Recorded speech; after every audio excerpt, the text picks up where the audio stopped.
नमस्कार, मैं हूं आपके साथ प्रदीप आजाद। राजस्थान की सियासत का टेम्परेचर इस वक्त लगता है काफी ऊंचाई पर है। अब देखिए, एक तरफ पिछले कुछ दिनों से जिस तरीके से भाजपा और कांग्रेस की खेमेबाजी की कहानियां सामने आ रही थी, आरोप प्रत्यारोपों के दौर चल रहे थे।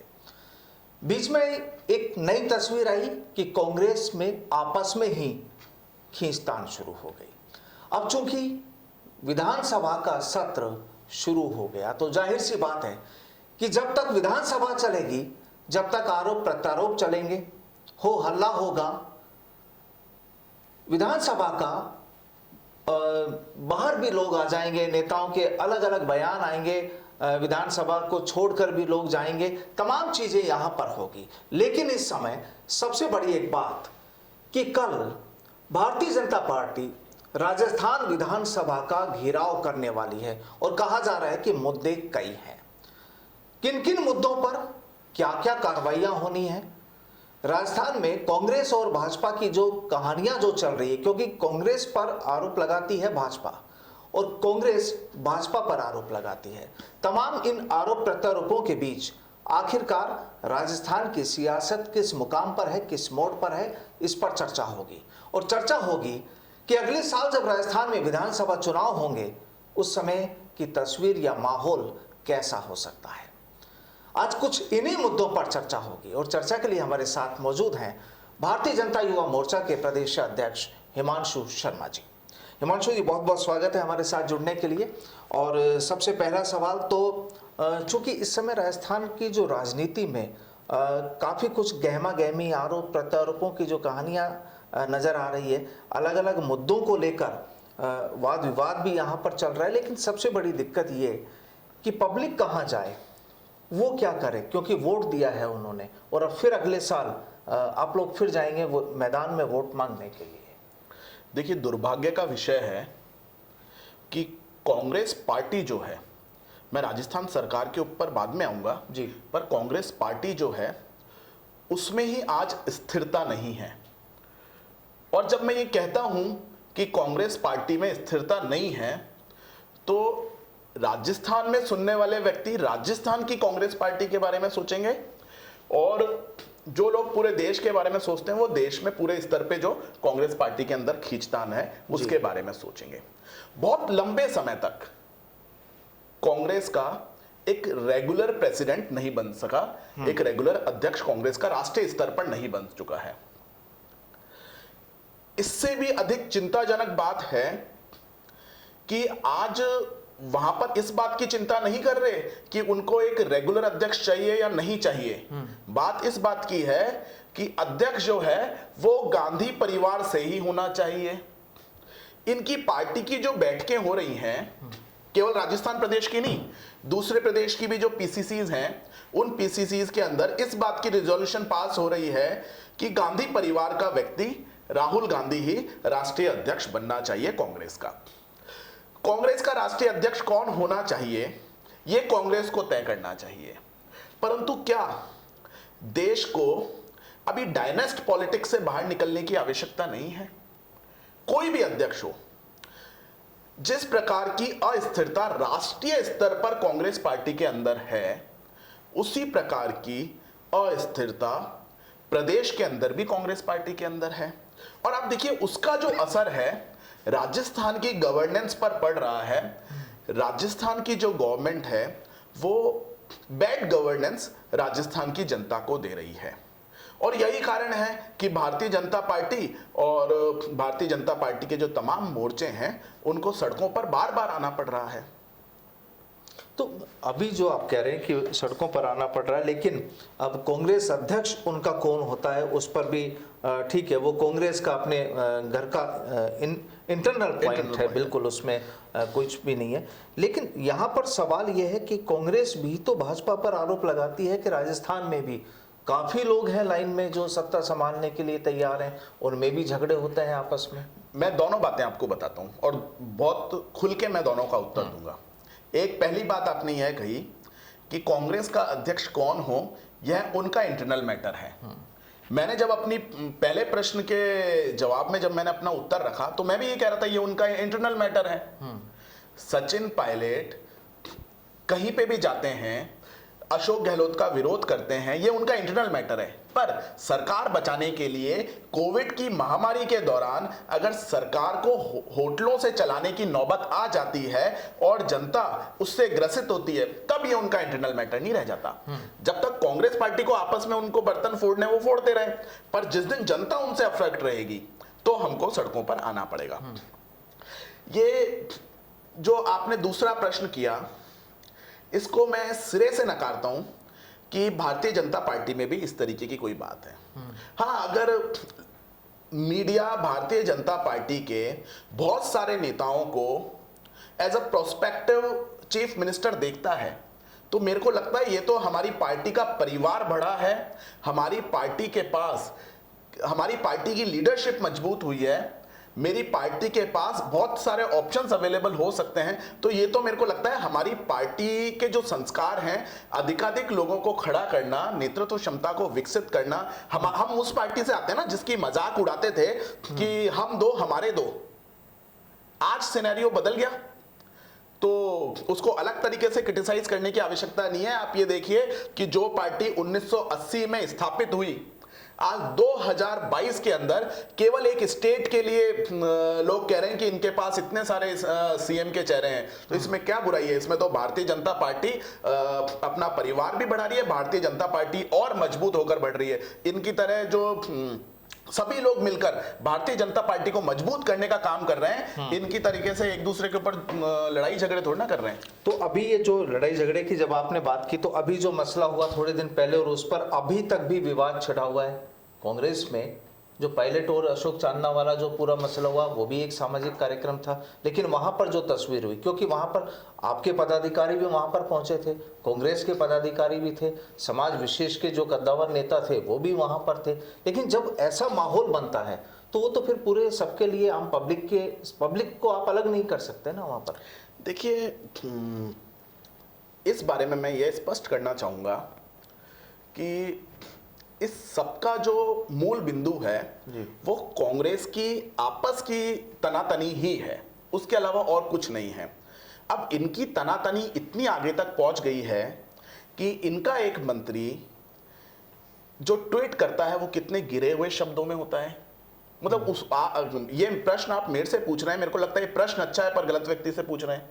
ये प्रश्न उस मंत्री से पूछना चाहिए कि साहब आपने बहुत ही सदे हुए शब्दों के अंदर जो एक माइक्रो ब्लॉगिंग साइट है जिस पर शब्द निश्चित होते हैं कि इतने ही शब्दों में आपको लिखना है, इतने ही अक्षरों का उपयोग करना है, उसमें आपने बिल्कुल सदे हुए शब्दों में एक बात कह दी। इसका मतलब क्या है?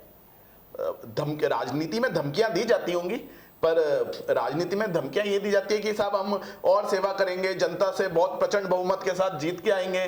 क्या राजनीति में ऐसी धमकियां दी जाती है कि एक ही बचेगा? तो आप देखिए कि कांग्रेस पार्टी का स्तर किस तरीके से गिर रहा है। चलिए, और कल जो आपका प्लान है, कल आप ये कह रहे हैं कि विधानसभा का घेराव है, कौन कौन से मुद्दे हैं और किस तरह की आपकी तैयारियां? देखिए, आज जो तत्कालीन मुद्दा है, आज के जो प्रेजेंट टाइम की डिमांड है, वो पूरा समाज जो है वो इस बात से ग्रसित है कि हमारी जो गाय माता हैं वो लंपी रोग को फेस कर रही हैं। राजस्थान की जो सरकार है, कोरोना का टाइम जब हुआ तो आप होटलों के अंदर चले गए, उसके बाद जब डेंगू हुआ तब आपने कुप्रबंधन दिया, और आज जब गाय माता जो है वो लंपी से ग्रसित हो रही है तो उस समय भी चीफ मिनिस्टर केवल बाहर आते हैं और उसके बाद कुछ स्टेटमेंट देते हैं, इधर उधर की बातें करते हैं और उसके बाद वापस चले जाते हैं। कोई भी एक सब्सटेंशियल प्रोग्राम सामने नहीं आया है जिसके माध्यम से यह कहा जा सके कि राजस्थान की जो सरकार है वो लंपी रोग का सामना करने के लिए दृढ़ है और लंपी रोग का सामना करना चाहती है। समाज आ रहा है, हमारे भारतीय जनता पार्टी का जो संगठन है, हमारे जो नेता हैं वो अपने अपने स्तर पर जो कुछ कर सकते हैं वो करने का प्रयास कर रहे हैं। सरकार की तरफ से क्या स्टैटिक प्रोग्राम आना चाहिए, क्या कुछ होना चाहिए, वो बिल्कुल मिसिंग है। ऐसा लगता है कि this government is non existent, इस गवर्नमेंट का कोई अस्तित्व नहीं है राजस्थान में। तो कल किस तरीके का आप लोगों का क्या कार्यक्रम है? कल देखिए, कल हम सभी लोग विधानसभा का घेराव करेंगे और पूरी पार्टी, हमारे सभी सीनियर लीडर्स भी वहाँ पर रहेंगे, पार्टी के अध्यक्ष आदरणीय सतीश जी पुनिया वहाँ पर रहेंगे। हम सभी लोग, पूरी जो पार्टी है, सभी लोग मिलकर सारे मोर्चे वहाँ पर होंगे और विधानसभा का घेराव करेंगे। हमारी ये डिमांड है कि ये सरकार जो लथार्जिक एटीट्यूड अपना रही है लंपी रोग के विषय में, सरकार को कुछ कदम उठाने चाहिए और सरकार ने चूंकि कदम नहीं उठाए हैं तो उसके लिए हम सभी विधानसभा के बाहर प्रदर्शन करेंगे। और भाजपा के इस प्रदर्शन पर आज गोविंद सिंह डोटासरा ने भी सीधे तौर पर कहा कि पहले भाजपा खुद एकजुट हो जाए, उसके बाद में फिर इस तरह का कुछ सोचे। देखिए, गोविंद सिंह डोटासरा जो हैं वो क्या कहते हैं उसको बहुत ज्यादा कांग्रेस पार्टी भी सीरियसली नहीं लेती है। गोविंद सिंह डोटासरा हमारी पार्टी के ऊपर कमेंट करते हैं। क्या गोविंद सिंह डोटासरा ने कभी उनके गिरेबान में झांक के देखा है?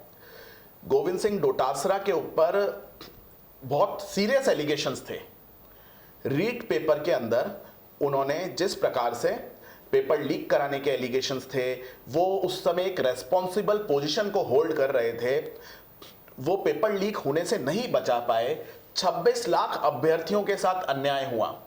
युवा मोर्चा के जब कार्यकर्ताओं ने विरोध प्रदर्शन किया, उस समय गोविंद सिंह डोटासरा जी के पीछे कांग्रेस पार्टी नहीं खड़ी थी और ये उनके खुद का मत था कि हाँ, कांग्रेस पार्टी मेरे पीछे नहीं खड़ी है। तो गोविंद सिंह डोटासरा जी नॉन सीरियस तरीके से कुछ भी बोलते रहे। एक सरकार ने जो उनको एयर कंडीशन दे रखे हैं वहां पर बैठकर कुछ भी बात बोल देना, सड़क पर आना, सड़क पर आकर ये देखना कि हाँ आज की क्या परिस्थितियां हैं, उन परिस्थितियों के लिए सरकार के पास जो शासन व्यवस्था है, उस शासन व्यवस्था का उन परिस्थितियों को सामना करने के लिए किस प्रकार उपयोग किया जा सकता है, इसको करने में और किसी भी तरीके का स्टेटमेंट देने में बहुत अंतर है। चलिए सर, एक आखिरी सवाल ये कि जहां तक आप बात कर रहे हैं कि कल लंपी वगैरह जो गाय पर जो रोग चल रहा है, इसके खिलाफ भी आप करेंगे प्रदर्शन।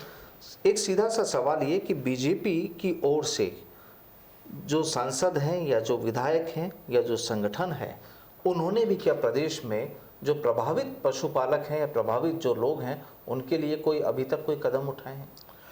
ये बहुत ही अच्छा प्रश्न है और मैं ये चाहूँगा कि पूरे राजस्थान के अंदर ये देखा जाना चाहिए कि गायों की रक्षा के लिए कौन कौन लोग सामने आए हैं।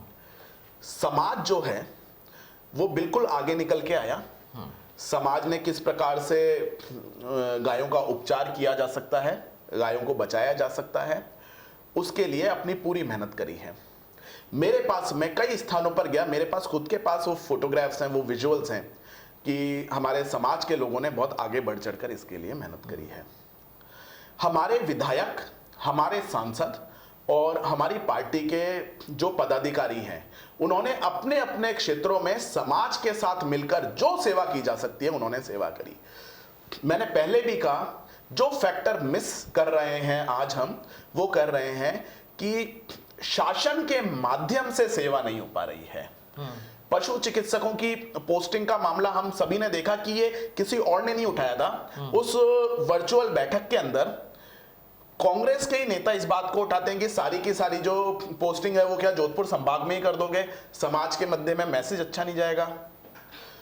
बात समाज के अंदर मैसेज अच्छा जाने की नहीं है, बात यह है कि क्या आप वास्तव में पूरे राजस्थान के अंदर जो राजस्थान वासी हैं, यहाँ के हमारे जो गाय माता हैं और जो पशु हैं, उन सबकी आप सहायता करना चाहते हैं, उनकी आप रक्षा करना चाहते हैं, नहीं करना चाहते। देखिए, गाय को हमने माता माना है, गाय का जो स्थान है वो हमारे समाज में बहुत उच्च है। तो उस परिस्थिति के अंदर अगर सरकार वहां पर लथार्जिक एटीट्यूड अपनाती है तो ये मान के चलना चाहिए कि आने वाले समय में जनता माफ नहीं करेगी, क्योंकि ये सिर्फ सियासत नहीं है, यह सिर्फ राजनीति नहीं है, यह हमारे दिल से जुड़ा हुई बात है, यह हमारे समाज की, हमारी संस्कृति की बात है। बिल्कुल, लेकिन जो भी विपक्ष होता है, विपक्षी पार्टियां होती है, कांग्रेस, बीजेपी या तमाम दूसरे राजनीतिक दल या नेता, यहां पर कहते हैं कि ये केवल और केवल सियासत है। यानी क्या ये माना जाए कि राजस्थान में एक फिर नया मुद्दा राजस्थान के जो लोग हैं उन लोगों के सामने एक और नया सियासी मुद्दा गाय को लेकर। क्या वाकई गाय को लेकर कांग्रेस ने क्या क्या कदम उठाए, ये जानना भी बेहद जरूरी है।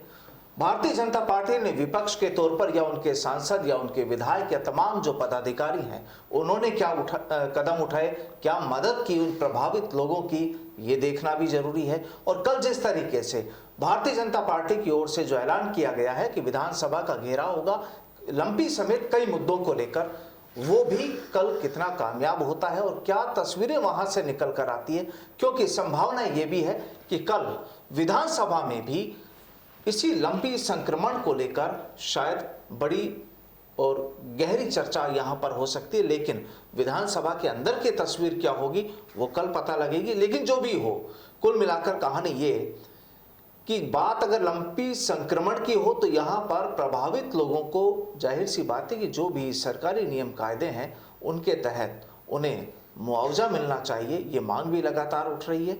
और यहाँ पर जरूरी ये भी कि इस मसले को अगर सियासी रंग ना देकर साथ मिलकर सभी लोगों को, सभी प्रभावित लोगों को अगर मदद की जाए, क्योंकि कहा तो जाता है कि गाय माता है, लेकिन वाकई उसका कितना सम्मान किया जा रहा है या उनको रखने वालों का कितना सम्मान है, ये देखना भी बेहद जरूरी है। बहरहाल बहुत बहुत शुक्रिया हिमांशु जी हमसे बातचीत के लिए, और आज के लिए फिलहाल इतना ही, फिर मुलाकात होगी। नमस्कार।